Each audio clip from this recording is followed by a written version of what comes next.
What's up everyone, it's Jonathan, welcome back to another video, and it's time for me to review the new A Perfect Circle album, and it's called Eat the Elephant. Now, this is the band's fourth studio album, and it was released on April 20th of 2018. This is the band's first album in 14 years. I mean, come on, that is a long time to wait for an album. I mean, their last album was back in 2004, and you're in a different headspace in like half of 20 years. That's a long time, and the fans have waited patiently, of course. This was a really hyped up album, so I decided to check it out. Even though I'm not a huge fan of this band, I liked some of their stuff on their other albums.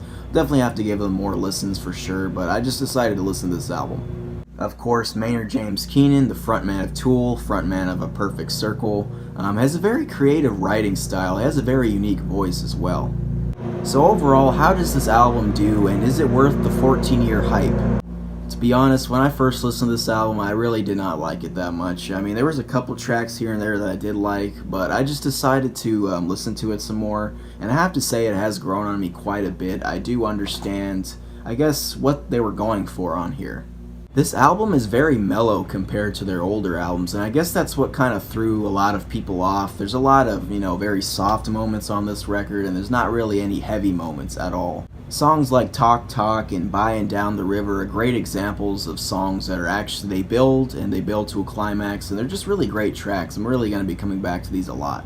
The Doomed is one of my other favorites on this record. I think it was a single released for the album as well, and I just really love the vibe of this track. I'm probably going to be really coming back to this one a lot. The guitars and drums really build together and create a unique sound, and the vocals, while I'm not really crazy about the vocals, I do think they work well for this track. So Long and Thanks for the Fish really had to grow on me quite a bit, and that's a very unique title for a song, by the way. And Hourglass is another one that had to grow on me as well. The very electronic-y type of vibe that's going on. I didn't really like that when I first heard it, but it started to grow on me as I listened to it more. While there are definitely some great tracks on this record, there are some that really just don't do it for me. I think some of the problems I have with this album is that it gets kind of bland and kind of boring in places, and that's what really kind of ruins the record in places.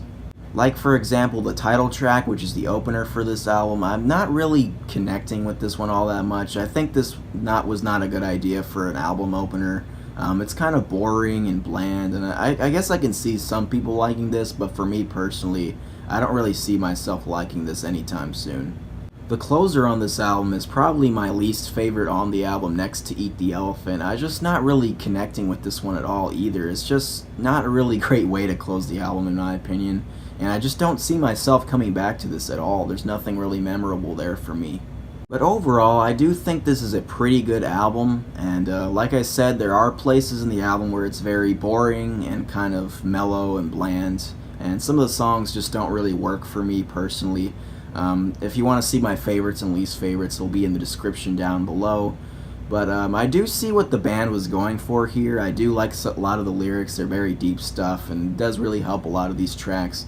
But as an album as a whole, I don't think I'm going to be coming back to all of it. I'd just probably be picking the songs that I like the most and putting them in like playlists and stuff like that. So the album as a whole doesn't really have a high replay factor for me. I can definitely see why people are not going to like this album that much, and that's totally fine. I mean, of course, there's not really a lot of catchy hooks on here. This is more like soft progressive rock type style. But for me, it's even a lot softer than a lot of the progressive rock I listen to. And this album is very, like I said, it's very mellow and soft in a lot of places, and that can definitely wear on people. It can be very tedious to listen to. But as I kept listening to it, like I said, there are a good amount of tracks on here that I do think I'm going to be coming back to a lot. There are some really good ones. But if you don't like it, it's just not for you, then that's fine. But overall, I'm going to have to give this a light 7 out of 10. It's a pretty good album. But like I said, I'm not going to be coming back to the whole thing. And I guess, I'm picking up tracks here and there to listen to. And definitely check this album out, guys, if you haven't listened to it.